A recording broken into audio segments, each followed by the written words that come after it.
వేదిక మీదనటువంటి పెద్దలందరికీ మరి అదేవిధంగా ఈ కార్యక్రమానికి విచ్చేసినటువంటి ప్రతి ఒక్కరికి నా యొక్క నమస్కారాలు తెలియజేస్తున్నాను. మరి అదేవిధంగా కాదంబరి కిరణ్ గారు ఇంత మంచి ప్రోగ్రాం చేస్తున్నారని వారు ఏం చేసిర్రంటే మీకు ఒక చిన్న సంఘటన చెప్తాను.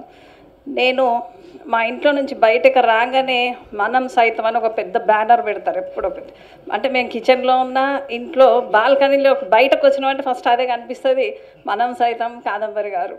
అంటే నేను ఎప్పుడు అనేదాన్ని, అంటే అప్పుడు నాకు వారితో పరిచయం లేదు, ఎప్పుడైనా వాకింగ్లో మాత్రం కేబీఆర్ పార్క్లో చూసేదాన్ని. కార్యక్రమాలు అంటే పేపర్లు అక్కడిక్కడ వస్తాయి కాబట్టి చూసేవాళ్ళం, నాకు అంత పెద్ద టచ్ లేదు. ఓకే కామన్ మ్యాన్ అని అంతవరకు అనుకున్నాను తప్ప వేరే తెలీదు.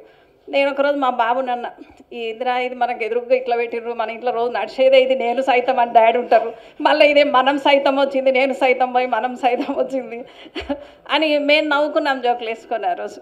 కానీ ఈ కార్యక్రమాలు చేయడం అనేది ప్రతి ఒక్కరూ ఇంత బాగా స్పందించడం అనేది మనిషిలో మానవత్వం ఇంకా ఎక్కడో ఉంది, దాగి ఉంది.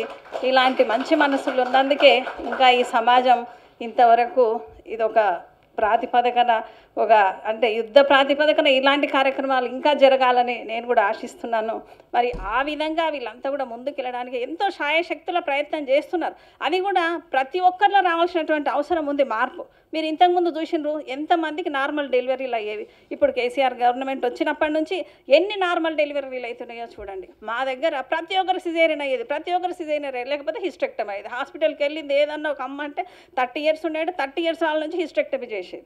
ఇక అమ్మాయిలు వెళ్ళిండ్రు ఏదన్నా, వీళ్ళు గర్భవతులు వెళ్ళిండ్రు హాస్పిటల్కి అంటే అన్ని సిజేరియన్లే. 100 డెలివరీస్ అయితే అందులో 80% ఇవే సిజేరియన్లే ఉంటుండే, 20% మాత్రమే నార్మల్ డెలివరీస్ ఉంటాయి. ఇప్పుడు చూడండి ఎంత మార్పు వచ్చింది. మనం వేసిన ఒక ఓటు, మనం ఒక సరైన లీడర్ని ఎన్నుకుంటే మనకు ఎన్ని లాభాలు ఉంటాయి అనేది ఇప్పుడు ఈ తెలంగాణ ప్రభుత్వంలో మనం చూస్తున్నాం. అదందరూ కూడా ప్రతి ఒక్కరు గుర్తించాల్సినటువంటి అవసరం ఉంది.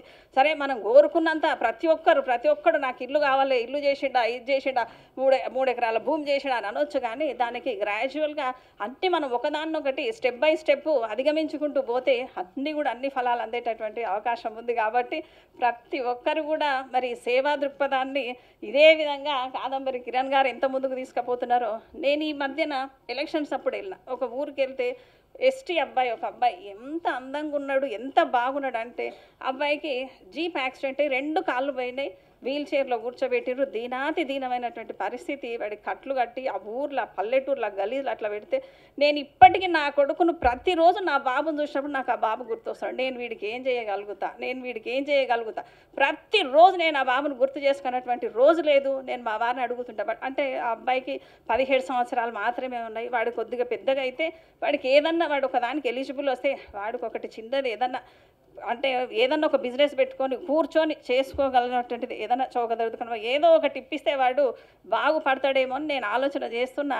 అట్లాంటివి మనం చూసినప్పుడు మన లోపల ఒక చిన్న స్పందన అనేది ప్రతి ఒక్క మానవునికి నీకు ఉందా లేదా, చెయ్యగలమా చెయ్యలేమా, మనకు ఎంత స్తోమత ఉందనేది వదిలిపెట్టేసి ప్రతి ఒక్కరు కూడా అనుకుంటే చేయలేనిదంటూ లేదు. కాబట్టి మనం ప్రత్యక్షం చేయొచ్చు, లేదంటే పరోక్షంగా ఎవరన్నా అడుక్కొనన్నా చేయొచ్చు. దానికి సాక్ష్యం నిదర్శనం మరి ఇక్కడే కనిపిస్తుంది. కాబట్టి మేము రోజు ఇదే పని చేస్తుంటాం. కాబట్టి మరి కిరణ్ గారిని చూస్తుంటే మేము కూడా కొంచెము గ్రేట్గానే ఫీల్ అవుతున్నాం.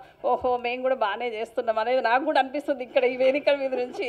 అంటే మేము ఇవన్నీ మా దగ్గర చెప్పుకోలేం. నేను ఒకసారి మా వారికి చెప్పిన లాస్ట్ ఎలక్షన్స్ అప్పుడు, నేను మీ భార్యను కాకపోయింటే మీ గురించి నేను చాలా బాగా చెప్పేదాన్ని అంటే నేను ఆయన భార్యను కాబట్టి నేను పక్క నుండి ఇంత చూడగలిగాను. కానీ వేరే వాళ్ళు, నేను ఇప్పుడు మా దగ్గర పిఎస్ ఉంటారు, మీరు ఎవరిని అడిగినా కూడా చెప్తారు, ఏందమ్మా సార్ ఇట్లయితే ఏందమ్మా, సార్ ఇట్లయితే ఏందమ్మా, మీరు కొంచెం కంట్రోల్ చేయాలి అని చెప్తుంటారు నాకు. మా పిఏలు, మా గన్మెన్లు, మా ఇంటెలిజెన్స్ వాళ్ళు పక్కన ఉంటారు, అమ్మ సార్ ఇట్లయితే కష్టం అమ్మ అంటే నేను చెప్పిన నాకు ఇప్పుడు ఏం ఫికర్ లేదండి. నేను చాలా హ్యాపీగా ఉన్నా. అంటే రిచెస్ట్ మ్యాన్ ఎవరంటే ఇప్పుడు లక్ష్మారెడ్డి గారు. ఎందుకంటే ఇంతమందికి సహాయం చేస్తున్నాడు, ఇంతమంది దీవెనలు ఆయనకు ఉన్నాయి. కాబట్టి ఆ రిచెస్ట్ పర్సన్కి